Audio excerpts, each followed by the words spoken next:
tó bẹ́ẹ̀ ó ti dọ́dọ̀ wa o. Ó ti dọ́dọ̀ wa lórí àpèrè bàbá Tinubu. Kì í ṣe àwọn tí Fúlàní dédé ń wọlé tó ń lọ pa o.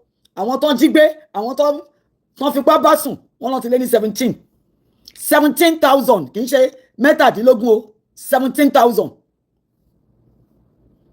Ó ti ní ẹgbẹ̀rún. Ó ti lọ lé ní ẹgbẹ̀rún mẹ́wàá. Ẹgbẹ̀rún is 2,000. Then multiply by 10 again, 20,000. Bàbá Tinubu dẹ̀ ṣì wà ń bẹ̀. Wọ́n láwọn president. Election 2027 ni bàbá Tinubu ń lé. Wọ́n ń pa wọ́n bí ẹdìyẹ ní Benue. Kí ni bàbá Tinubu ṣe? Ìjọ́ kẹta ló tó lọ. Ó lóun máa clear table. Ẹ bẹ̀rẹ̀ kí ni aṣiwèrè? Kí ló ń ṣe ní custom tó ní èmi àrò? Kí ni bàbá Tinubu ṣe tí ò bá jẹ́ pé security àti safety aráàlú ni core tax wọn, core responsibility of government is to secure the indigents or the people, their safety, their security, their pursuit of happiness and the freedom. Ẹ̀dá mi lóhùn ẹ̀yin èèyàn mi.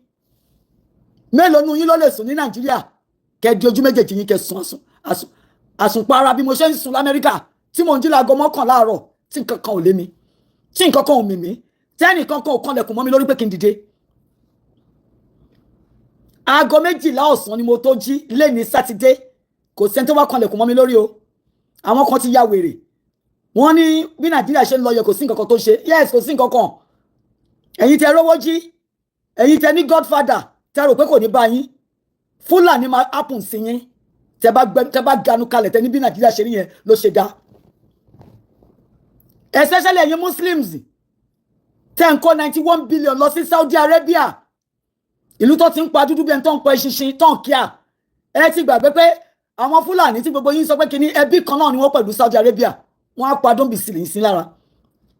Látijọ́ tí Fúlàní ti ń pa wá lórílẹ̀-èdè Nàìjíríà. Ṣe rí kí àwọn Saudi Arabia ẹbí wọn kan sọ pé kí ló dé? Kan dá wọn lẹ́kun irọ́ ni o. Inú wọn dùn mọ́ ṣe ń pa yín. Because wọ́n fẹ́ gba ilẹ̀ yín. Tí wọ́n bá gba ilẹ̀ yín tán, wọ́n á sọ di Islam nation. Wọ́n fẹ́ Islamize. Wọ́n fẹ́ Fulanamize. Wọ́n wá tẹ̀yìn bó ṣe ń tì wá sẹ́yìn odi. Ká lọ sí Mediterranean, ká lọ sí America, ká lọ sí London, ká lọ sí Turkey, ká wó rire lọ. Ṣọ́rí burúkú làwọn ń ṣe ní Nàìjíríà. Tó ń lé àwọn ọmọ indigenous sílùú onílùú. Kán máa lọ wọnú omi lọ. Kán máa lé wa kàbàkàbà. Kán ní ká lọ sórí ilẹ̀ ilé wa. Ṣùgbọ́n orí ilẹ̀ wa làwọn olórí burúkú tó pera wọn ní Fúlàní ò jẹ́ kẹ́ anybody kó létí mi. Ẹ̀yin Muslim, Saudi Arabia ló wò fẹ́ rí yín mọ́ o. Ẹ ń kówó gidi 9-10 million ẹ wá padà dé. Ìmí ò ní ṣẹ́ lọ́wọ́ inú yín. Ṣé rí pé amukun mẹ́kọ̀ọ́ ni yín? Ṣé rí pé ẹ ti ya wèrè? Ẹ ń kó 10 million lọ sí Saudi Arabia. Ẹ padà dé. Ìmí ò tó sanwó lé. You cannot pay your rent after going to Hajj. You have no business of subsistence after going to Hajj. Tell me what Saudi Arabia has done for Nigeria. Last year, the president gave 91 billion that could have given us light, that could have given us a good road, that could have given us pipe-borne water. But instead, it dragged men and women to Saudi Arabia to perform Hajj. So after you perform Hajj, did heaven open for you? Did heaven open? Or do you even know where you are going after you have come back from Hajj and you buy? Do you know? You went and spent 91 billion in a country that does not even give a crap. Saudi Arabians do not give a crap about you Nigerians. They don't care. Go and ask the Kenyans how Saudi Arabians are killing them and buying them and forcing them into sexual nonsense. Saudi Arabia. And yet, you Muslims in Nigeria, if you have not gone to Mecca, you are not alive. Eventually, they have now told you they don't want you. That is the country you've been spending billions. And they're using your billions to develop their country. Saudi Arabia is not out of light. Oh. They have light, they have water. Do you have light and water in Nigeria? Their children are not suffering. Our children are suffering. They have no food to eat. Saudi Arabia's children are eating like princes and princesses.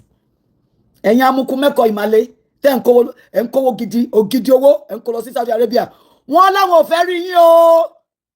ẹ̀yin mùsùlùmí Nàìjíríà Saudi Arabia ló wò fẹ́ rí yín wọ́n ti ban yín wọ́n ti suspend yín àwọn tẹ́ ń kówó ògùdù méje lọ fún nìyẹn tẹ́ ẹ̀ bá jẹ́ pé amukun mẹ́kọ ni yín tí ò bá jẹ́ pé ọmọ àlè ni yín àwọn ọ̀ràn Fúlàní lẹ tún kówó yín lọ fún ẹ̀yin ò tí ì mọ̀ pé ìran barbers ara Fúlàní ni wọ́n àwọn Bedouins ẹbí Fúlàní ni wọ́n bó ṣe jẹ́ pé àwa Yorùbá tá wà lẹ́kọ̀ọ́ àti Yorùbá Ọ̀ṣun àti Yorùbá Èkìtì àti Yorùbá Oǹdó àti Yorùbá Ìjẹ̀bú Yorùbá sì ni wá so àwọn Fúlàní tẹ́yìn rò pé bẹ́yà wọ́n yàtọ̀ yẹn ẹbí Saudi Arabia ni wọ́n o àwọn ló ń pè ní the barbers tó ń jẹ wá láti oríṣiríṣi ìlú Gambia ni Senegal ni wọ́n ti fọ́nká gbogbo ayé bí ìgbóná Fúlàní dàbí ìgbóná ni all over the world ló ń lọ but wọ́n mọ ìlú tó ti ń dárakára nílẹ̀ Nàìjíríà wọn ò bẹ̀rù yín o but wọn ò bí aláya wọn re wọn ò bí wọn re kán lọ sí Ghana kán máa lọ dán wọn third nǹkan tó ń dánwò lóyún Nàìjíríà ní Ghana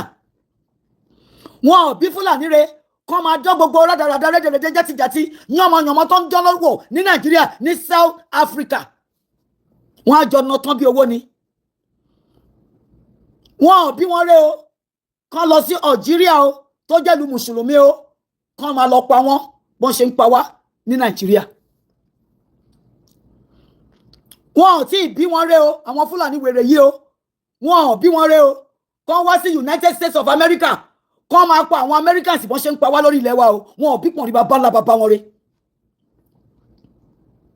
wọn ò tó bẹ́ẹ̀ láti lọ sí Canada láti máa lọ pa àwọn tó nílẹ̀ tó nílùú wọ́n tó ń pa àwa Yorùbá o ẹgbẹ́ nu rẹ̀ ń wò wọ́n o wọ́n ń pa wá nílẹ̀ Yorùbá ẹ̀yin olówó ẹ̀yin ọlọ́lá ẹ̀yin millionaires ẹgbẹ́ nu rọ̀ bíi mùmú bíi gọ́ọ̀nsọ̀n ẹ̀dákẹ́ ẹ mọ́ra yín o bí one or two ni mo mọ̀ mi ò dẹ̀ mọ̀ yín personally à ń gbọ́ náà ni ẹ̀yin ni first president ẹ̀yin ni olówó ẹ̀yin ni billionaire ẹ̀yin tẹ́ pẹ́ra yín lórí Yorùbá Jimoh Ibrahim ni o bàbá fẹ́ Babalọ́lá ni o Fẹ́mi Fálànà ni o billionaire Mike Adenuga ni o bàbá Razak Okoya ni o gbogbo ẹ̀yin Yorùbá tẹ́ jẹ́ billionaires and millionaires ṣẹ́rẹ́ ẹyẹ yín lóde ṣẹ́rí ibi tí Fúlàní bá yín dé ẹ máa ní kò ní kàn yín ó ń súnbọ̀ ó ń rúgbó bọ̀ wọ́n ti pa dẹ́ndẹ́ ní Benue tán bá pa wọ́n tán mọ́ ṣe pa tán sọ Haúsá dìdàkudà tán sọ wọ́n di góòsàn tán sọ wọ́n di mọ̀nàánù tán sọ wọ́n di mùmú tán bá parí Benue tán wọ́n á bọ́ sí Kwara wọ́n á bọ́ sí Kogi wọ́n á bọ́ sí Ṣakí wọ́n á bọ́ sí Jẹ̀bà wọ́n á máa wọlé bọ̀ wá bá yín tẹ́ ẹ̀ bá dìde tẹ́ ní kọ̀ọ̀kan yìí àwọn ọmọ tálíkà ló ń pa mẹ́tàlá kàn yín mi ò mọ gbogbo ẹ̀yin bílíọ̀nìà o bọ̀ tẹ́ mọ́ra yín o ẹ̀yin tẹ́ jíwó àtẹ̀yin tẹ́ ń lọ́ndẹ̀ owó wa ó bẹ̀rẹ̀ látòrí bàbá afẹ́ Babalọ́lá àwọn bàbá lágbára olówó Èkìtì ẹ lówó ọmọ mẹ́kánù ọmọ mẹ̀túrú Gàmbàrí lẹ́nu ọkọ̀ wa fún abẹ́yìn náà kọ́lẹ́ tún bribe ẹ̀yìn àti ọmọ Oyèjẹkùé allegedly bàbá Olúṣẹ́gun Ọbásanjọ́ ọmọ Joseph Oyèjẹkùé allegedly ọyàn mọ́ àlè tẹ́ ń fọwọ́ sí júwèé lé bàbá ńlá bàbá yín lẹ́nu bribe àwọn Fúlàní pẹ̀lú 1.142 million kan lè gbé governorship fún client yín nǹkan tẹ́ ń pè ní justice nìyẹn.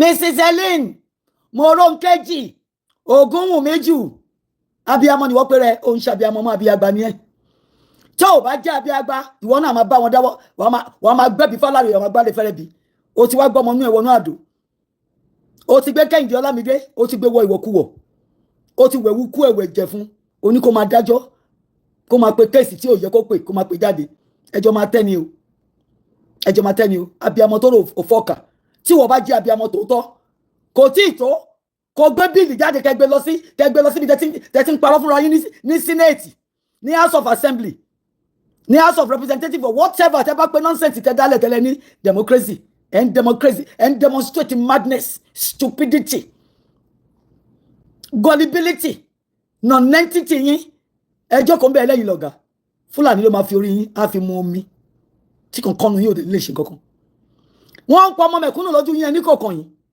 tán bá pọ̀ ọmọ olówó mo ń fẹ́ mọ tẹ́ fẹ́ ṣe tẹ́ bá jẹ́ pé owó yín lè fẹ́ fi glue ọrùn wọn pọ̀ tán bá gbé ìfún wọn jáde tó bá jẹ́ pé owó yín lè fẹ́ fi plaster àwọn dọ́là sí yín àwọn náírà yín tẹ́ kọ̀ tẹ́lẹ̀ ní ẹ ní fi ran àwọn ọmọ aláìní lọ́wọ́ tí yín ti bá yín.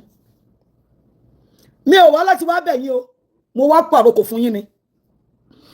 Ẹ̀yin olówó Nàìjíríà, ẹ̀yin alágbára Nàìjíríà, ẹ̀yin ọ̀gágun Nàìjíríà, tẹ́lẹ̀ ti ṣetán láti báyé àwọn ọmọ mẹ̀kúnnù jẹ́. Èmi mo sọ fún yín pé àwọn ọmọ mẹ̀kúnnù tí ẹ̀yin ò bìkítà ń pa wọn, àwọn ọmọ mẹ̀kúnnù tí ẹ̀ ń jẹ́ kí yà jẹ, àwọn ọmọ mẹ̀kúnnù tí ẹ wọlé ayé wọn tẹ́ ní kò mátà, mo sọ fún yín pé àwọn ọlọ́mọ jogún yín gbẹ̀yìn.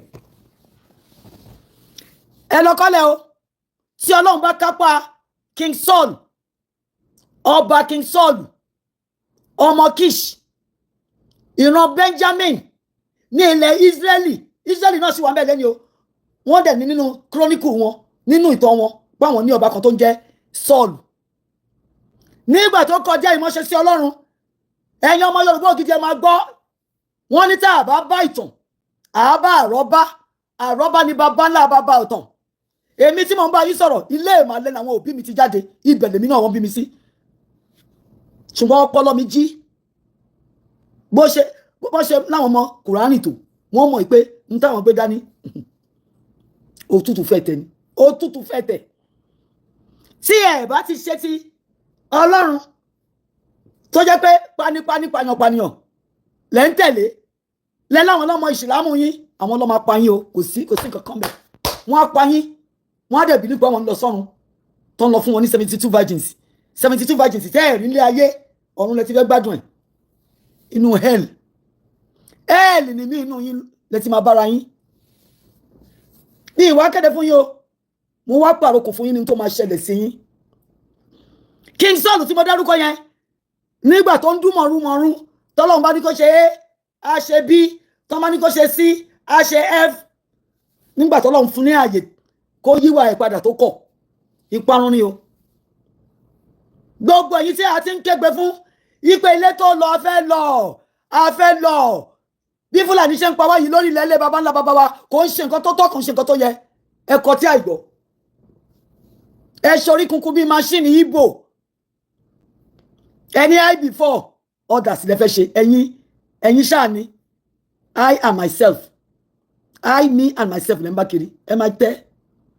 Ẹ jẹ́ bòtòbòtò nù yèmí ni mo sọ bẹ́ẹ̀ fún yín. King Saul tẹ́ rí yẹn, ó ga jù gbogbo ara Israeli ló ń gbà yẹn. Ní stature gangan, láti ọrùn ẹ̀ títí dé òkè orí ẹ̀, ó fi kẹjọ everybody lọ. Ọlọ́run gbogbo fọ́lẹ̀, Ọlọ́run sọ di king. Ọmọ Kish ni. Ìran Benjamin ni. Ẹ̀yin náà jẹ́ ọmọ bí kan, àwọn ọmọ family kan, but ọmọ Yorùbá ni. Ẹ pa pínrín jẹ, ẹni kò kàn yín. Ẹ̀yin ná millions. Ẹ ń kówó wa, ẹjọ́ ń pín pẹ̀lú Fúlàní. Tẹ́ ẹ bá pín pẹ̀lú Fúlàní, ẹ kó lọ sí Switzerland. Tẹ́ ẹ bá kó lọ sí Switzerland, ẹ fi kọ́lé fáwọn ọmọ mẹ̀kúnnù. Ẹ ń kó lọ sí Saudi Arabia, ẹ ń kó lọ sí Dubai. Ẹ wá ń tọ́jú ẹ̀ pamọ́ sí America, ẹ ń tọ́jú ẹ̀ pamọ́ sí Canada. Kọ́ máa fi túnú tí wọ́n ṣe. Ẹ wá sọ ìlú tiwa di ahéré, ahoro.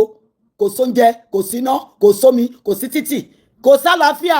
Inú yín wá ń dùn. Ẹ ń ṣòṣì bí ẹran aṣẹ́wó. Ọ̀gọ̀dẹ̀ yín ń bàjẹ́ ló ń pọ́n. Inú yín ń dùn. Mẹ̀kúnnù kún títì bí wèrè tó já. Ẹ ń gbénu mansion, ẹ ń sọ̀kò síta, ẹ mọ̀ para ayé lẹ́yìn lẹ́yìn sọ lóko. Ojú máa tì yín o. Nítorí Ọlọ́run máa ń gbé ògo fọ́lẹ̀. Àánú lẹ rí gbà o. Kì í ṣe pé ẹ mọ̀ ọ́ ṣe, kì í ṣe pé smarter than anybody.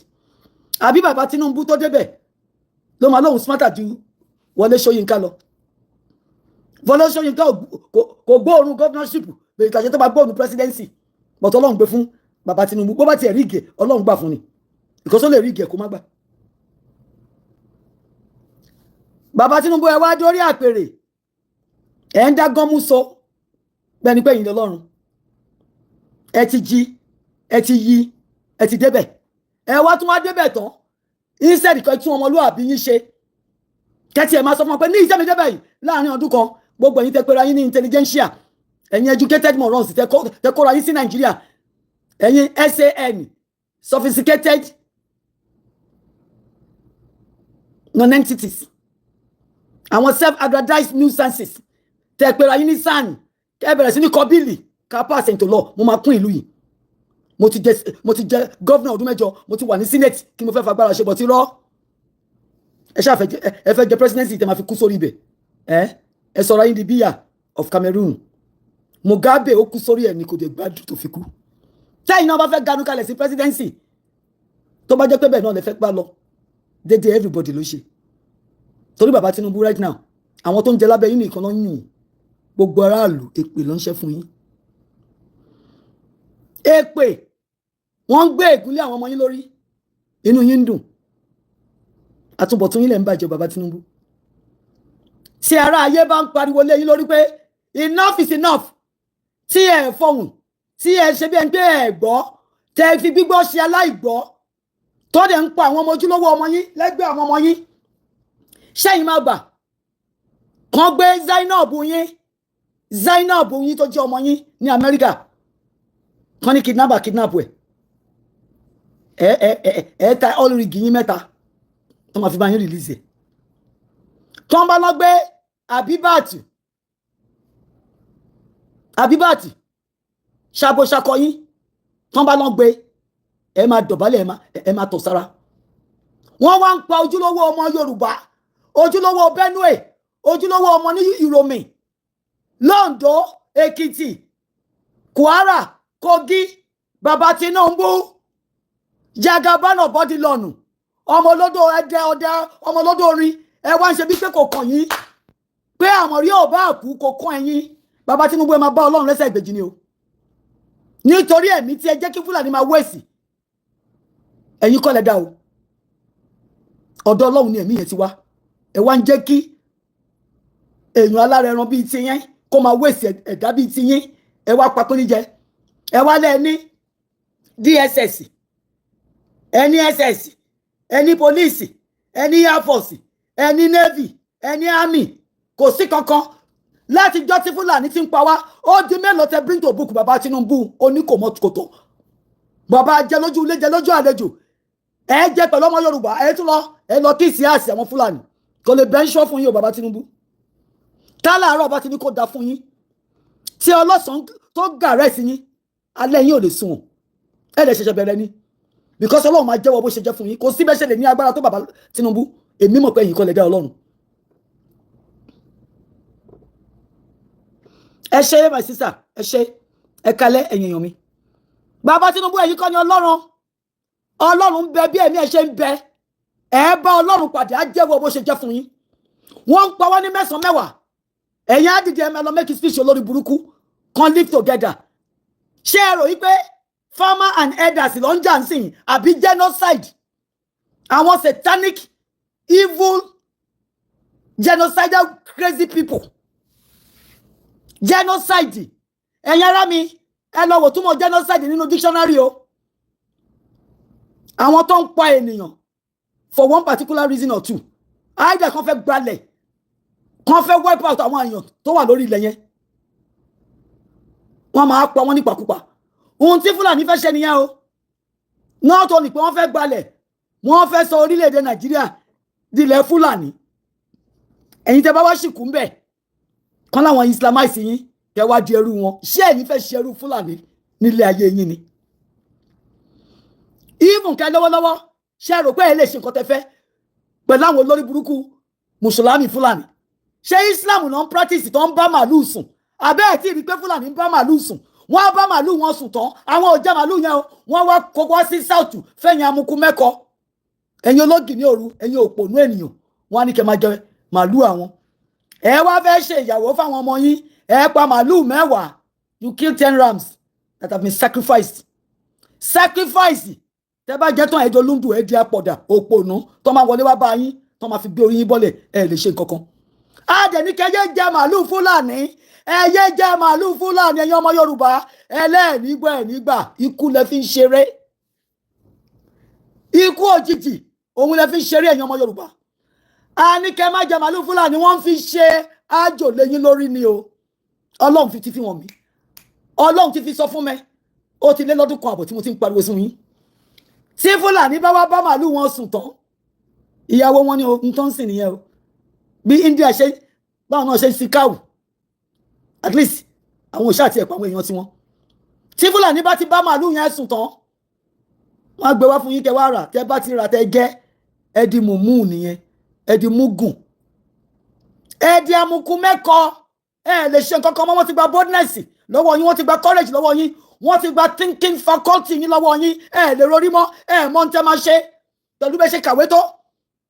Tell educated people ni you are educated morons, miseducated imbeciles, intelligentsia fools. Fúlàní wá ń fi ọwọ́ ọ̀tún ó fi ń gbàtọ̀ sí fún yín, ó ń ṣe gbàsgbòs.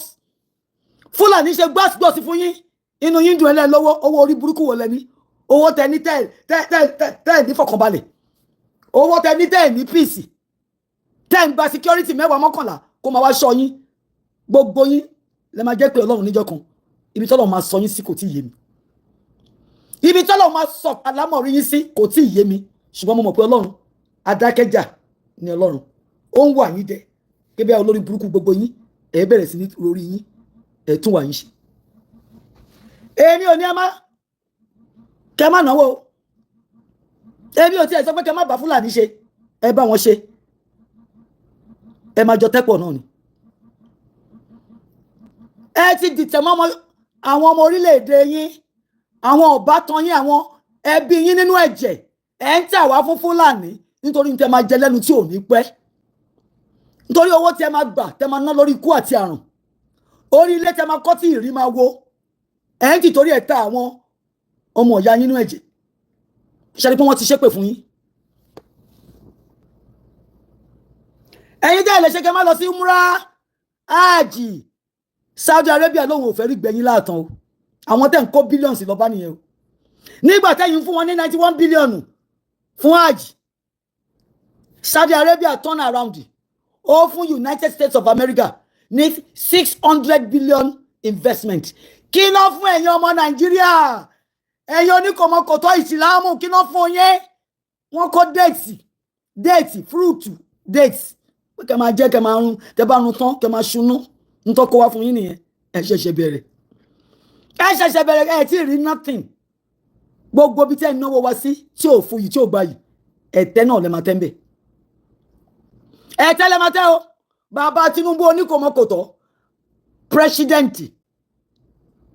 president of Nigeria, ẹ̀yin tẹ̀lé Macron. Ẹ lọ wo orí àwọn ọmọ ọ̀jíàs tí Macron táwọn aráàlú ẹ̀ tán tọ́jú pamọ́, orí lẹ́yìn tán pa wọ́n nípakúpa tán wọ́n tún kó orí wọn, wọ́n tún archive ẹ̀. Ṣàrí pé àwọn wèrè lẹ́ ń bá ṣe. Bàbá Tinubu ẹ wá ń gbọ̀n lé Macron, ọmọ tẹ́tí ṣùgbẹ́ ẹ̀dànù, ẹ̀ ń tẹ̀lé bí amùsùà, bí apòdà, bí òpònú, bí ìmọ̀ náà nù, ẹ̀ ń tẹ̀lé ìyí tí ọmọ 36 year old tó ń pàṣẹ fún Ibrahim Traoré, ó ń pàṣẹ fún babalá bàbá Macron pé kókó ní burúkú ẹ̀kọ́ lórí ilẹ̀ ẹ̀yìn ń gbọ̀n, ẹ̀ ń gbọ̀n fún Macron. Bàbá Tinubu ẹ ti bí mẹ́ta la Macron ó tó jó níyín torí pé oníkòmọ́kùtọ́ níyín. Ọlọ́run ti sọ ọpọlọ yín, ó ti sọ di sawdust. Orí yín ò pé mọ́ o, àtọlọ́wọ́ àtọlọ́lá tẹgbẹ́nurọ̀ tí Fúlàní ń pa yín, Fúlàní ń pa yín, ó ń pa yín ní mẹ́sàn-án mẹ́wàá. Gbogbo àwọn tó mọ yín tó máa di president, tó máa di doctor, tó máa di lawyer lọ́la, Fúlàní ń wé sí wọn dànù fún yín. Inú yín wá ń dùn ẹlẹ́ lówó, owó orí burúkú, owó gbọ́tẹ kó dání, owó ẹ̀jẹ̀ tẹ kó dání, òun ló máa run yín o. Ohun tẹ gbé dání yẹn ló máa run yín. Ọlọ́run á make sure pé ẹni owó yẹn níbi tí ẹ̀rù ní báyìí, àwa ṣe wá deal pẹ̀lú yín. Ọlọ́run máa deal pẹ̀lú yín. Mẹ́sàn-án mẹ́wàá yín bẹ́ ṣe lè ní agbára tó, ní agbára tó Ọlọ́run, torí Ọlọ́run ló dá yín. Tí a bá wá kọ̀ díẹ̀ ìmọ̀ṣe sí Ọlọ́run, tí ẹlẹ́yin ò ní fẹ́ràn àwọn ọmọ mẹ̀kúnnù tọ́lọ́run fi lẹ̀ pé for every place there will always be poor people. Nítorí náà lòun ṣe ń ṣàánú ẹ̀yin olówó. Ọlọ́run wá ṣàánú yín, ẹlẹ́ẹ̀ní wojú mẹ̀kúnnù. Kọ́ máa kú lọ, kọ́ máa pa wọn, kò sí tó kàn yín. Ikú wọlé tọ̀ yín náà wà o, kò sí ojú bẹ́ẹ̀ lọ. Ikú wọlé tọ̀ ẹ̀yin náà wà, àrùn á gbé ẹ̀yin náà dè. Ẹ wo bó ṣe rí lára àwọn ìyá tó bí àwọn ọmọ tẹ́ ń jẹ́ kí Fúlàní máa wéṣì. Èmi ò lágbára o, Ọlọ́run dẹ̀ mọ̀ kó tó má fún mi lágbára yẹn, torí tí Ọlọ́run bá fún mi ní agbára yẹn, tí Ọlọ́run bá fún mi ní agbára yẹn, ẹ̀yin kan ẹ ti kẹ́ ilá fi kùrẹ́ṣì, ṣùgbọ́n Ọlọ́run mọ̀ kó tó má fún mi lágbára yẹn, because ó sọ bẹ́ẹ̀. Ẹ ọmọ mi tí bá gbé agbára yẹn fún ẹ, ó lè lọ sí lò. Èmi gan máa ti pa yín, some of you tó lórí burúkú nìyí. Ẹni bí nìyí, ìkànnì yẹn ó bẹ̀rẹ̀ látòrí bàbá Ọbásanjọ́. Ẹ̀yin tẹ́ni kan lọ level city kan pẹ̀lú àwọn èèyàn nú ẹ̀, ẹ wá ní ẹ wá lé ẹ fẹ́ sùn wọra ẹ̀jẹ̀ wọn ló máa ké tó máa fi ó máa ké sí yín lórí tètè yín máa fi di ni bọ́ọ̀dẹ̀ ṣe ń kélé yín lórí lọ́lọ́run gbọ́ ọlọ́run ti sọ nínú ìwé Exodus mo kà nínú ìwé Exodus nínú bíbélì mímọ́ wọ́n pè bẹ̀ ní Exodus chapter 22 verses 22 to 24 ẹ jẹ́ n sọ tọ́lọ́run wí fún yín ọlọ́run ní ẹ̀yin alágbára ẹ̀yin olówó ẹ̀yin onímọ̀ tẹ́ ń fìyà jẹ ọmọ mẹ̀kúnnù tẹ́ ń fìyà jẹ àwọn opó tẹ́ ń fìyà jẹ àwọn ọmọ aláìní tẹ́ ń pa wọ́n lẹ́kún tẹ́ ń fìyà jẹ wọ́n tẹ́ ń febi pa wọ́n ọlọ́run ní tí àwọn wọ̀nyí bá ké sí òun lọ́rùn òun lọ́lọ́run o àríbí tí àràbàtà alápá kábíkábí òun á gbọ́ ẹkún wọn o tóun bá gbọ́ ẹkún wọn ìbínú gbígbó wọn á dìde sí yín èmi kọ́ ni mo sọ ó wà nínú Exodus chapter 22 verses 22 to 24 ẹ lọ kà tẹ́ ẹ bá ní bíbélì ẹ lọ ya ẹ lọ ra bíbélì kẹta èmi kọ́ ni mo kọ́ tó bá jẹ́rọ́ ni ẹ jẹ́ ká fílẹ̀ bẹ́ẹ̀ ọlọ́run ní ìbínú wọn á dìde sí yín ẹ̀yin alágbára Yorùbá ẹ̀yin alágbára Nàìjíríà ọlọ́run lóun máa dìde sí yín ni o tóun bá wá dìde sí yín ìdájọ́ òun ni pé òun á pa yín èmi kọ́ ni mo sọ bẹ́ẹ̀ ọlọ́run ló sọ bẹ́ẹ̀ ó lóun á pa yín tẹ́ bá ti ń pa àwọn ọmọ mẹ̀kúnnù tẹ́ ń fìyà jẹ wọ́n tẹ́ ń sọ àwọn ìyá wọn di opó ọ̀sán gangan ọlọ́run ní tó bá ti ké sí òun lọ́rùn òun máa dáhùn nínú ìbínú yẹn lòun máa ti dá yín lẹ́jọ́ òun dẹ̀ máa pa yín ni tó bá wá pa yín ó yẹ káwọn ìyàwó yín kán sunkún kán ṣọ̀fọ̀ ó lóun ò ní gbà o ọlọ́run ní òun máa make sure kóun pa àwọn ìyàwó yín therefore àwọn ìyàwó yín ò ní sunkún fún yín o they will not mourn for you ọlọ́run sọ pé ìyàwó kan ó láwọn ìyàwó yín torí ó ti mọ̀ pé alágàbàgebè ní nínú yín èyí tó ní mẹ́ta èyí tó ní mẹ́rin èyí tó ní márùn ó wà nù yín so kò pa ẹyọ kan ó lóun á pa àwọn ìyàwó yín mo tún wá ní tí wọ́n bá pa ìyàwó yín ṣé báwọn ọmọ yín wà ń bẹ̀ tí wọ́n sì máa ké fún yín ọlọ́run ní rántí o síìtì tẹ́yìn ń pa àwọn ọmọ ọlọ́mọ tẹ́ ń pa àwọn ìyá wọn lẹ́kún ọlọ́run lóun máa pa àwọn ọmọ tiyín náà ni ṣàrí pé babalá ballistic nìyẹn 3-prong judgment lọ́lọ́run fún yín á pa yín á pa àwọn ìyàwó yín á wá fi àwọn ọmọ yín lé ságàdà ṣàrí pé nǹkan lè lágbára ń sìn ẹ̀yin ń pa àwọn ọmọ àbẹ́ ń pa bàbá ẹ̀ ń pa wọ́n lẹ́kún ọlọ́run lóun á pa yín òun á pa àwọn ìyàwó yín òun á pa àwọn ọmọ yín tẹ́ ẹ̀ bá dáwọ́ gbogbo iṣẹ́ ọwọ́ yín iṣẹ́ ibi tẹ́ ń ṣe tẹ́ ẹ̀ dá dúró ọlọ́run lóun á pa yín òun á pa àwọn ìyàwó yín òun á pa àwọn ọmọ yín lé mo wá fẹ́ wo bàbá ńlá bàbá yín tó fẹ́ pe ọlọ́run ní ẹjọ́ ṣé bàbá afẹ́ babalọ́lá lẹ fẹ́ gbà as your advocate jésù lèmi tí ẹ mọ̀ kàn pè ní the chief advocate ẹ lọ gba bàbá afẹ́ babalọ́lá níjọ́ tí ìdájọ́ ọlọ́run bá dé ẹ pé bàbá afẹ́ babalọ́lá of Èkìtì kó wá defend yín pẹ̀lú ọlọ́run ẹ pé Fálànà ṣe mọ̀ pé SAN làwọn náà àwọn tẹ̀ ń try níbi tó owó bá wà wọ́n gba kéèsì yẹn ta ló túkù tó fẹ́ pé ẹ lọ pa àwọn lọ́ọ̀yà yín níjọ́ tí ọlọ́run bá dá ẹjọ́ yín mo fẹ́ wo bàbá ńlá bàbá yín tó fẹ́ defend yín ẹ má jẹyà o ẹ̀yin alágbára Nàìjíríà tẹ dákẹ́ tẹ jẹ́ kí Fúlàní máa pa àwọn èèyàn yín pàápàá jùlọ èèyàn mi ẹ̀yin tẹ pera yín ní ọmọ Yorùbá tẹ wá dákẹ́ ṣinṣin bí omi inú àmù tẹ papírí jẹ bí ọbẹ̀ inú ìṣàsùn tẹ jẹ́ kó máa pọ̀jú lówó àwọn ọmọ Yorùbá àwọn ọmọ ológo àwọn ọmọ ẹlẹ́yẹ àwọn ọmọ aládé ẹ̀ ń jẹ́ kí Fúlàní the non-entities the lowest monsters that anybody can think of Fulani. They don't know anything more than to subjugate, to control, to intimidate, to oppress and oppose progressive things. Can you all hear me? Fulani has probably 4 or 5 missions. What are their missions? To subjugate, to oppress, to control, to subdue, and to destroy. And that is exactly what they are doing in Benue. They are buying the Benuans. They are destroying their houses, their livelihood, and they are overtaking their lands. Yes, Thomas, it's nice. Help me tell the British, the monarchy in Britain, to take its leg off our necks in the Yoruba land. British has a lot to do with the oppression, with the subjugation, with the intimidation going on in the Yoruba land. They do not want them to have what is called suffrage, self-determination. Britain is the core villain, the main villain against the total rule, the self-determination of the Yoruba people. Help me tell them, Thomas, if you can. It does not matter. Maybe speak out wherever you are in London. Let them know that a particular woman from the Yoruba extraction in Nigeria says Britain has a lot to answer for the greediness over our resources. And because they are gaining from the resources of our resources, they do not want us to separate. The so-called amalgamation is for 100 years. And that treaty expired 11 years ago. Yes, British did not want us to separate. How come the British allowed the United States of America to be an independent country, but they do not want Nigeria to separate into different extractions? Ask them. Because we have oil. Because of our oil. Because of other resources that fetch Britain billions of pounds. They won't let us go, but we will go. Help me tell them we will go. If the Israelites can leave Egypt after 430 years, the Yorubas will leave that contraption called Nigeria. We will stand as a nation, and a venerable nation, a vital nation, a progressive nation. We will live.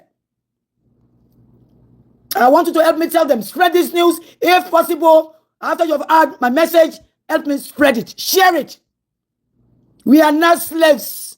We are independent people before Britain came and tried to colonize us. We are individuals, a nation of our own.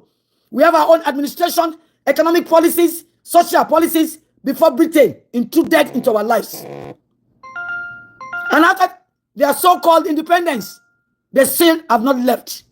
They still want to control our economy. So help me tell Britain that we have had enough of their nonsense. Let them stay in their territory and leave us alone. Leave us alone. They've taken so much of our prosperity, our resources, and yet they will not allow us to be who we are. We are not British. We are Africans. They should leave us alone. To live as Africans and not impose their stupid rules or law over us. We're human beings. We're not slaves. And we're not slaves of Britain. Before they came to come and trade with us, we didn't invite them, but they came anyway. They have understood the topography of our nation, and now they mounted forces. They mounted forces, and they want to encapsulate us, which they did. They intimidated us with guns, and they know that we are not violent people, and they captured us with their guns. And now they don't want to go because they have discovered we have so many resources that they want to benefit from. So help me tell them, there shouldn't be Oliver Twist. So they've had enough of our resources. They've stolen a lot of African bronzes that they kept in their museum. They should release. They should release our properties. If they are not thieves, they are rogues.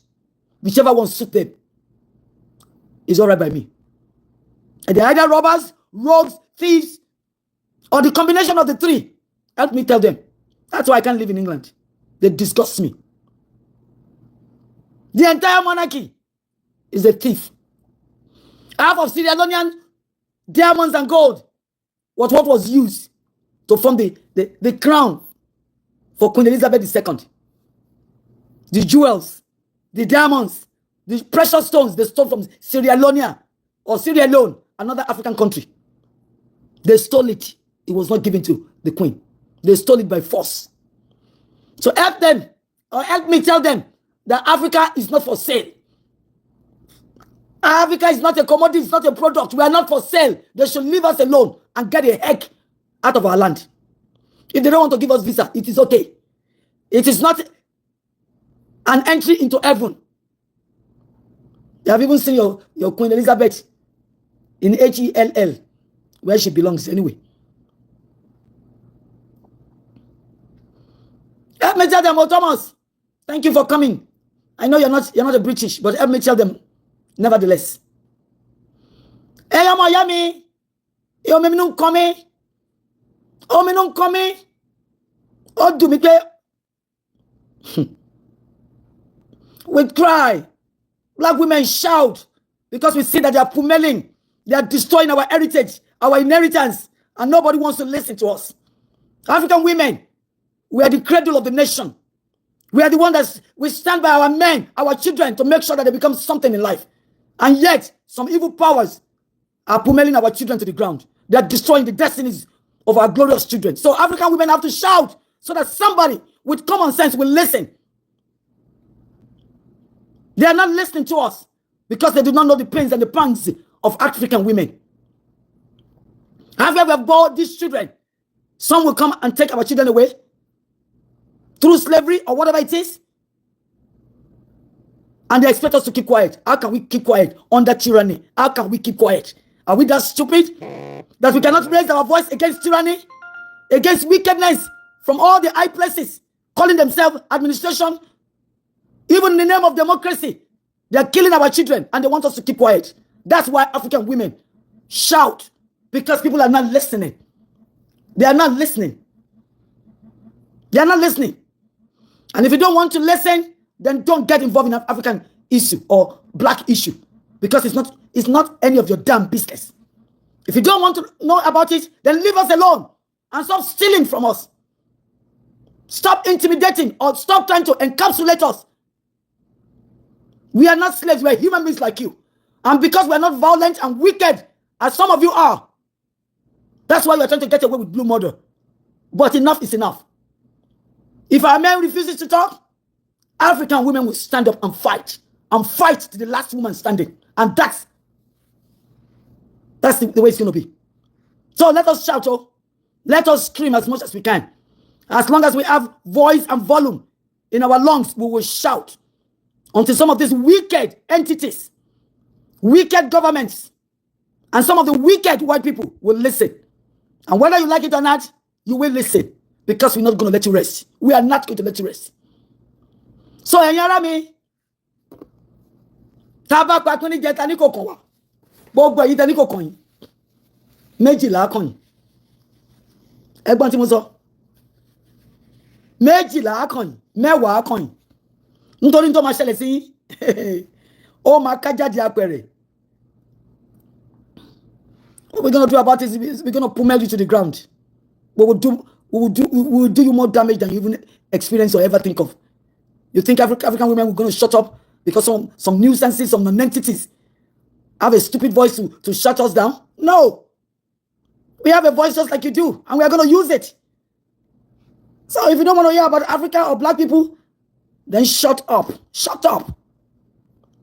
You arrogate so much intelligence to you, and yes, wickedness comes out of your soul. Wickedness of the highest order. Wickedness, that's all I see. And you want us to keep quiet. Who the heck are you? Who the heck? What do you think you are? That people should not raise their voice against evil, against intimidation and oppression. We will speak. So, Yomi, Taba Dake Tenuaba Dake, one for Kabenu Dake, Kabenuro, Kiyama Jawalo to come Jawalosi, Konikilo de Konya, Shebe, what then you kì í ṣọdẹ o. Ntoba máa ṣẹlẹ̀ ló máa ṣẹlẹ̀ o. Ntoba máa gbà la máa fi fún. Nínú ìtàn bàbá yìí, ẹ̀yin lọ́wọ́ Nàìjíríà, tẹ́ bá lẹ́ẹ̀ ní fún wa lódì ní àwa gan nígbà ní kọ́tà lọ́wọ́ yín. Ẹ máa rí màbo. Ẹ jẹ́ kúlú bọ́ nínú ìyà. Tẹ́ bá lẹ́ẹ̀ ní gbà, àwa náà aláàní gbọ́. Tẹ́ bá lẹ́ẹ̀ ní gbọ́, àwa gan ní gbà. Àjọ máa ti ẹsẹ̀ bọ́ ṣòkòtò kan náà ni. Ká tó jẹ́wọ́ ibi tá a lọ, ilé ayé láti máa yanjú ẹ̀. Ẹ̀yin gan, ẹ rí wọ̀n. Ẹ̀rí wọn o, ní dákẹ́ o. Àwọn wèrè kan ní ká dákẹ́, kí la fẹ́ ṣe? A máa ṣe mẹ́wàá, a máa ṣe gudugudu méje. Bá ṣe ń pariwo yín fáyé, bẹ́ẹ̀ la máa pariwo yín fára ọ̀run. Ìkànnì wa láti dá wa lóhùn. Ilẹ̀ afọ́kọ́yẹrí gan á dá wa lóhùn.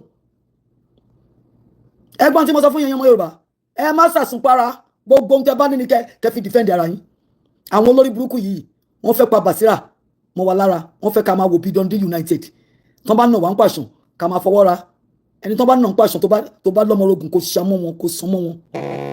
Kò sẹ́ni tó wálé ayé tó wá ṣe ọlọ́run ò dẹ́nìbọ̀dì lẹ́rú àwọn olórí burúkú yìí náà tó fi pa àti kúkú tó fi mú ẹni ẹlẹ́ni lẹ́rú àwọn ló fẹ́ bà nǹkan jẹ́ àdẹ̀ nígbà fún wọn. sọ ẹ̀yin ará mi ẹ̀yin ọmọ ìyá mi ẹ sọ fún bàbá Tinubu o bàbá Zainabu bàbá Oyindamola Abibati ìgbà olóbí òréré o tí wọ́n bá lẹ́ni làwọn máa mú wọn ò ní ọ̀làgàn súnmọ́ tí bàbá Jagaban bá ní orí àwọn ọmọ Yorùbá làwọn máa fi dúró sí táwọn máa fi jẹ 2027 ẹ sọ fún wọn pé mo ní irọ́ ni wọ́n pa mo sọ pé irọ́ ni wọ́n pa àfi tọ́lọ́run bá sọ pé bẹ́ẹ̀ ni ṣùgbọ́n kọ́ bá dágọ́ mú sọ pé àwọn fẹ́ gbé kinní kan jáde gbogbo ẹ̀ lọ́lọ́ máa fẹsẹ̀ yìí dànù ṣé ẹni kọ́ lọ ka Isaiah 54 verse 16 ọlọ́run lòun dá lágbẹ̀dẹ tó ń dá iná tó ń fi iná òun lòun tún dẹ́ tó máa fẹsẹ̀ yìí dànù tí bàbá Tinubu bá ní lórí ọrùn wa làwọn fẹ́ dúró sí ọlọ́run á rọ ẹsẹ̀ yẹn fún wọn ni gbogbo ọ̀dà tí bàbá Tinubu náà sí wa túrú Fúlàní ó mìn pé bàbá Tinubu wà complicit bàbá Tinubu ti compromise olúwa ló máa dà wọ́n lédè rú àwọn ọmọ Fúlàní ni wọ́n ti bẹ̀rẹ̀ sí ní ṣí gàngàn àwọn Saudi Arabia tẹ́ ń lọ ṣe mẹ́wàá wúmúrá lẹ́ni Mẹ́kà lọ́la Hajj lọ́túnla wọ́n láwọn ò fẹ́ rí gbẹ̀yìn látàn ẹ jókòó sílé bàbá ńlá bàbá yín ẹ lọ sókè Olúmọ kẹ́ máa lọ ráńdù òkè Olúmọ olúwa ló ṣe síbẹ̀ kí ń ṣẹ̀dá Káàbà wọn kọ ni ọlọ́run kan ló sọ Káàbà kalẹ̀ o ọlọ́run ló sọ Olúmọ rọ̀kì kalẹ̀ o kò sẹ́ni tó lè build Olúmọ rọ̀kì Káàbà yẹn àwọn Saudi Arabian àwọn náà ṣe wọ́n faṣọ aṣọ dúdú bò ó ẹ̀yin oníkòmọ́ kòtò ẹ̀kúkú ṣe research tẹ́ ẹ̀ bá rí mountain lọ ẹgbà China lọ́kẹ́ lọ́wọ́ mountain ni wọn ẹ̀yin gan ẹ̀rí mountain yẹn rọ ẹ báyìí ẹ̀yin onípàlàpàlà rádaràda àwọn Fúlàní tẹ́ntẹ́lẹ̀ náà nìyẹn o àwọn náà lọ́wọ́ ní Saudi Arabia fún yín yẹn o tó ń sọ pé àwọn ò fẹ́ rí yín last year 91 billion ẹ kó lọ fún wọn ẹ̀yin amukú mẹ́kọ̀ 91 billion ẹ kọ́ hospital méjì 91 billion á fa iná tí ò bá fa sí gbogbo ẹ̀ á fa sí major capital Lagos Abuja Enugu á fa síbẹ̀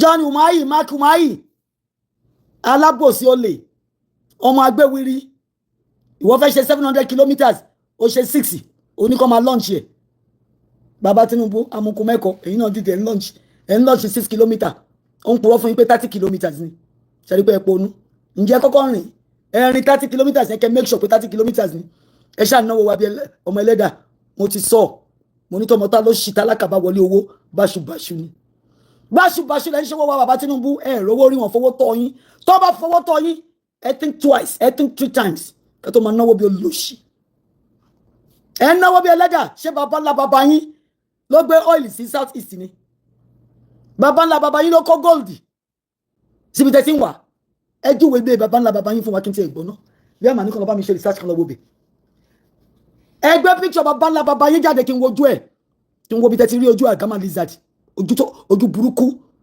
tẹ́ fi ń pa ènìyàn rẹ̀ bàbá Tinubu ẹ̀yin ni mo ń bá wí o mo fẹ́ mú àwọn òbí yín tẹ́ wicked bí òkú ọ̀run tẹ́ wicked bàbá rádaràdá ni yín ẹ lè ṣẹ̀ṣẹ̀ bẹ̀rẹ̀ ni o ẹ ṣẹ̀ṣẹ̀ bẹ̀rẹ̀ ni tó bá yá òkò náà máa sọ yín bàbá Tinubu ṣe rí ọmọ tó pakuru tì yín yẹn ohun tó ń dùn mí ni pé nígbà tó pakuru tì mo expect bí 100 people 100 to 200 people kàn jáde bọ́n ti ṣe kankan fún yín kàn dẹ́rù bá yín kàn ṣí ẹ̀rù bá yín kàn sọ fún yín pé ẹ kì í ṣe Ọlọ́run ènìyàn bíi ti yín bíi tí wọ́n lẹ jẹ́ bọ́tẹ̀ ti láwọn sọ pé tó máa gbèjà yín àwọn máa sọ yín lọ́kọ̀ nínú ìtẹ́ àbábọ̀ yìí ara disgrace Ọlọ́run fún yín nìyẹn Mẹ́kà kílẹ̀ ń lọ Hajj kílẹ̀ ń lọ ẹ̀yin tó yẹ kó máa sọ lóko òun lè pọ̀jù ní Nàìjíríà yẹn kàn sọ yín lóko òkò ló yẹ kàn fi fọ́ orí yín dànù Ọlọ́run fún ara ẹ̀ sọ òkò lé orí àwọn Amorites nígbà tó ń bá ọmọ Israẹli jà ó yẹ ká àwọn ọmọ Nàìjíríà ti máa fún yín lóko kì í ṣe èpè nìkan kàn máa sọ yín lóko tó bá rí yín tó bá rí mọ́tò yín kàn pọ̀ mẹ́lẹ̀ yín pẹ̀lú kò torí ẹni àánú ní yín ìka ènìyàn ní yín ẹ bọ́ lọ́run lẹ́sẹ̀ gbèjì ọ̀rọ̀ mi ò jù báyìí lọ ẹ̀yin ará mi but ẹ má sùn o ẹ má sùn o ẹ má gbáradì anything lè ṣẹlẹ̀ anytime ẹ má sùn o bàbá Tinubu tẹrí yẹn ẹni ṣètánì ni bàbá Tinubu ti ta sóòlù wọn fún ṣètánì I don't care what anybody says àwọn tọ́lọ́run bá fún lójú inú wọn ti rí kò kíá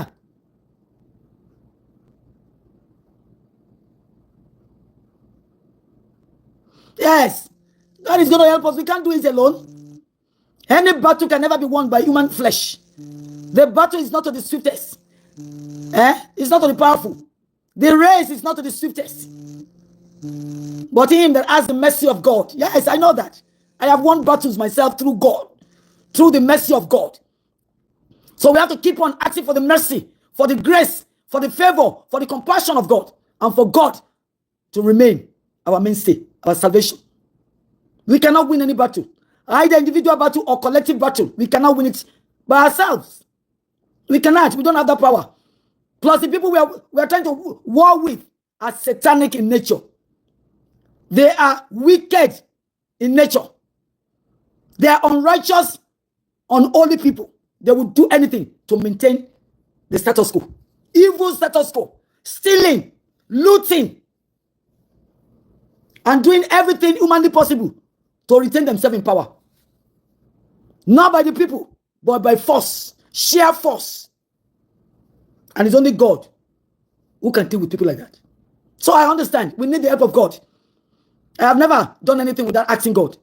So even this one, with the collective and unity of our people, and God being our mainstay, our horn of salvation, we shall be victorious. And I believe that. Because the Israelites stayed in Egypt 430 years under slavery of the Pharaoh. They left. Today, Israel is a superpower. Nobody would dare trouble Israel without Israel retaliating. So, with the Yorubas, that's exactly what is going to happen. We're going to stand, and we're going to stand as an independent, self-determined people with the help of God. We cannot erase God out of the equation. God is going to be there with us. And by the grace of God, by the mercy of God, by the help of God, by the compassion of God, we will triumph. We will triumph. So my message in here, I'm going to be able to you arami. Ẹ̀yin ọmọ ìyá mi nínú ẹ̀jẹ̀, màmá rí yín bá, ẹ ṣé ojoojúmọ́. Ní ṣubú dànù o. Mo fẹ́ kẹ́ gbà, kẹ́ nífẹ̀ẹ́, kẹ́ nígbàgbọ́ pé Olúwa ń bẹ pẹ̀lú wa bí akọni ẹlẹ́rù. Kò ní fi wá sílẹ̀, kò ní gbàgbé wa. He said that nínú ìwé Hebrew àti Deuteronomy 31 verse 6, Hebrew 13 verse 5. Ọlọ́run ò ní fi wá sílẹ̀, òun ò ní gbàgbé wa. Ẹ jẹ́ ká wá ṣáà máa ṣe ti Ọlọ́run, ká ní ọwọ́ mímọ́ àti àyà funfun. Gbogbo ohun tá fẹ́ lọ́lọ́run máa fún wa. Pẹ̀lú ògo Ọlọ́run. Ẹ ṣé ẹ̀yin èèyàn mi. Mo really appreciate you. I really appreciate you. I may not be able to describe the level of my gratitude or the level of my appreciation for always coming out and talking. Some of you are very encouraging in your texts, in your comments. I really appreciate you. And I'm asking God to elevate you, the Lord to surround you with his mercy, with his favor, and the Lord to keep you, to protect you, and to preserve you until the day of our Lord Jesus Christ. Thank you, my people. May God continue to bless you. Go out there in peace and prosper. In Jesus' name. Bye-bye. Thank you. Báwo dẹ̀ ni ṣe ti kẹ́kọ̀ọ́ ńbẹ̀ ẹ̀yin ìyá mi ẹ̀yin bàbá mi? Ṣé ti kẹ́kọ̀ọ́?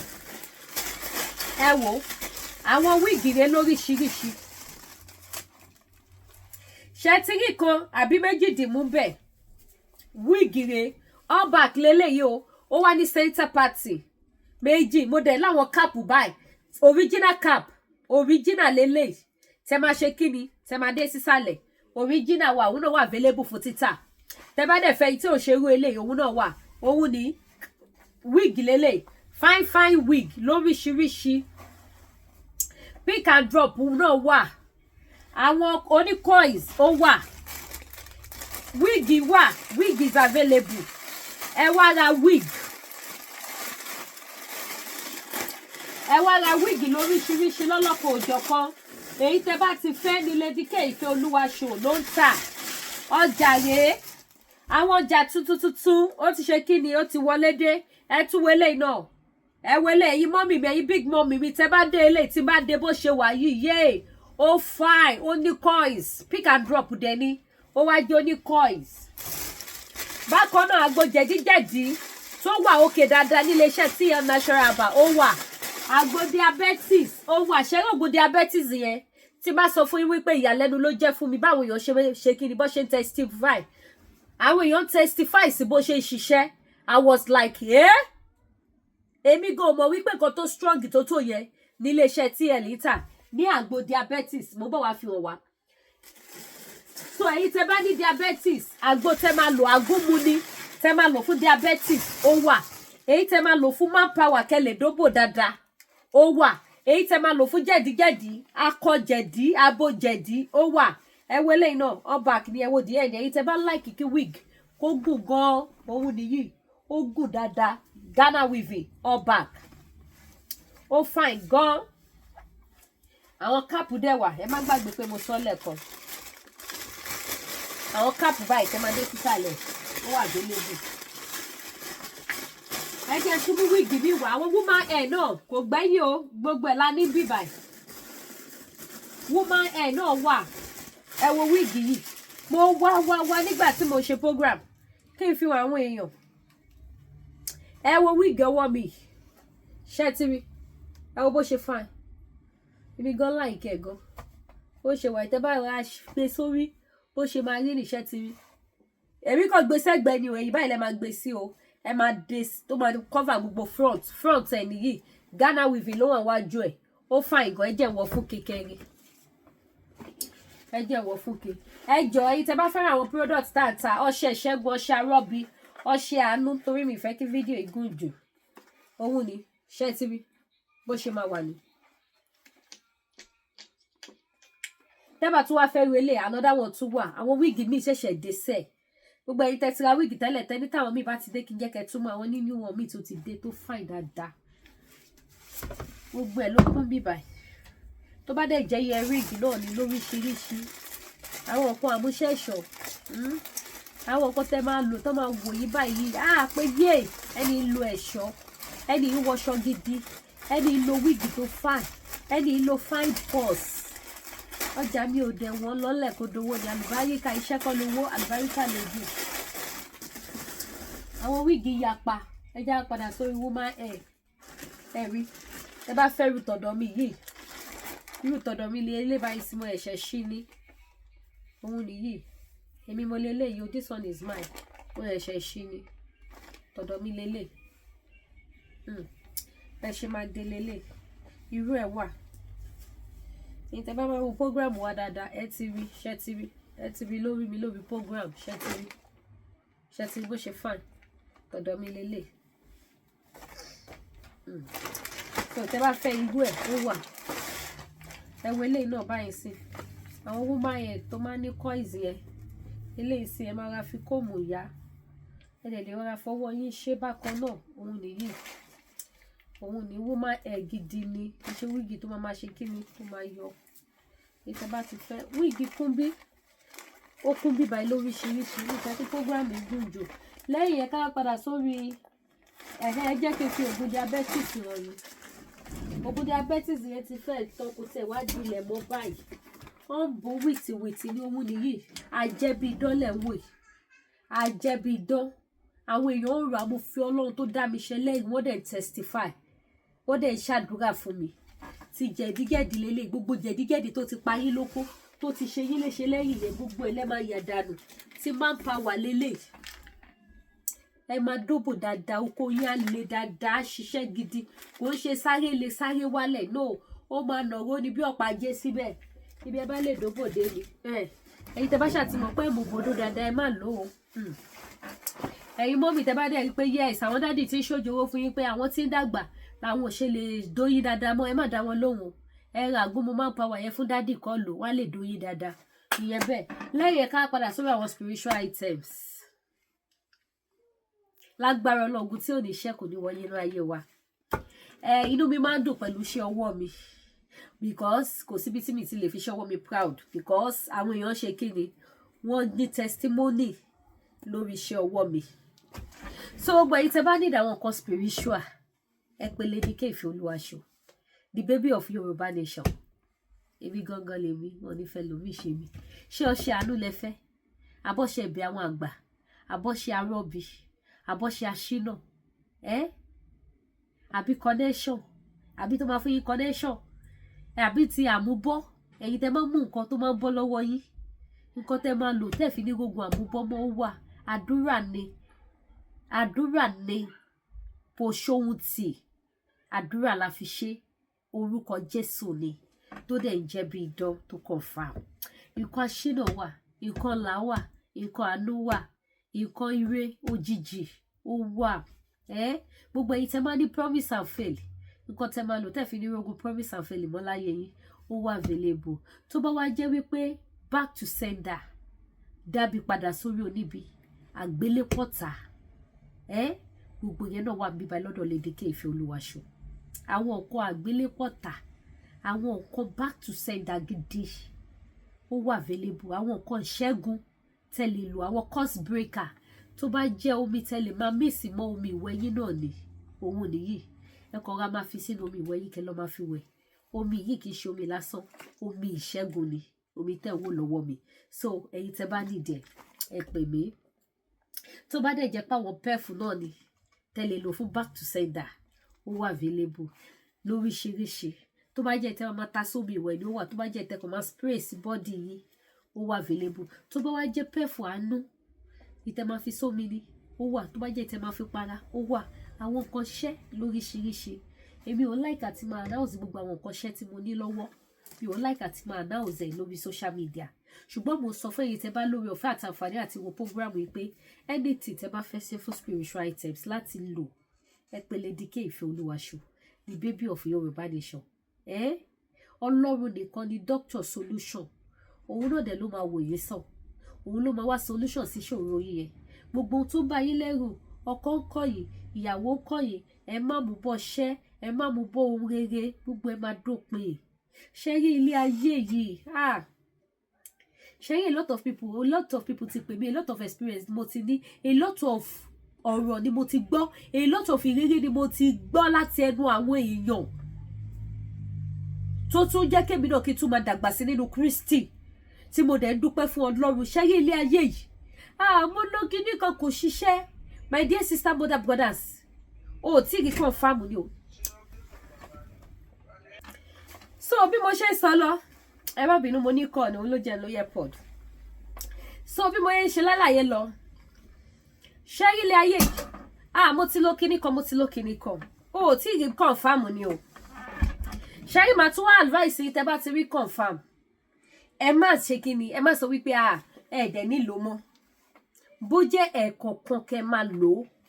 Because ṣé rí àwọn ogun téèyàn face nílé ayé, Sátánì ò kì í sùn o. Àwọn oníṣẹ́ bí ò kì í sùn. Kò ń sún wọn, kò ń rẹ̀ wọ́n. Ìwọ ló ṣáájò tó ti sú ẹ. Ìwọ ló ṣáájò tó ló ti rẹ̀. Àwọn tó jẹ́ oníṣẹ́ ibi tí wọ́n ń ṣiṣẹ́ ibi tó ń hùwà ibi kò kì í sún wọn, kò kì í rẹ̀ wọ́n. Nígbà tí ó bá wá sún wọn tí ó rẹ̀ wọ́n, báwo ló ṣe máa wá sún ìwọ? Ìwọ náà ní jẹ́ kó sún ẹni nítorí pé kí ni ògo ló need, kì í ṣe ogun. Ogun làwọn fẹ́ fún ẹ, ìwọ ni wàá reject ẹ pé mi ò fẹ́. Ẹlẹ́rù yẹn gbẹ́rù yín, mi ò fógun láyé mi, ògo ni mo fẹ́. Ògo ni mo fẹ́ lò. Nítorí ẹ ò ní ṣe kí ni, ò ní rẹpẹtẹ. Ẹ̀ẹ̀kọ̀ọ̀kan o gbọ́dọ̀ máa ṣe kí ni, o gbọ́dọ̀ máa tẹ̀síwájú láti tún máa ṣe kí ni, láti máa lo àwọn nǹkan tó bá ń lò. Mélòó bẹ́ẹ̀ tá ti rí, mélòó la fẹ́ sọ. Ṣùgbọ́n máa kọ́ advice ẹ̀yin èèyàn wípé ṣé rí ilé ayé yìí, ibi téèyàn bá rìn mọ́ ló máa rìn mọ́. So gbogbo ẹ̀yin tẹ́ bá need àwọn nǹkan spiritual items tẹ́ lè lò, tẹ́ fẹ́ kó jẹ́ bí idán, ẹ contact me. Ẹ pè Lady K Ìfẹ́olúwaṣọ. Ẹ mọ̀ pé Kristi lọ́ba ojú òní tí wọ́n gbáyé gbogbo wa máa ṣẹ́. Mi ò ní rojọ́ jù. So àwọn ẹni tí tá bá ti fẹ́, ìbàjẹ́ fún ìgbéyàwó náà ni, ìbàjẹ́ anything that you know say yes you wan use, call Lady K Ìfẹ́olúwaṣọ, the baby of Yorùbá nation. Ire o. Ẹ má gbàgbé láti subscribe sí YouTube channel wa, kẹ́ tọ notification bell yín o, kẹ́ dẹ̀ bá wa like ètò tá à ń ṣe. Ó dàbọ̀.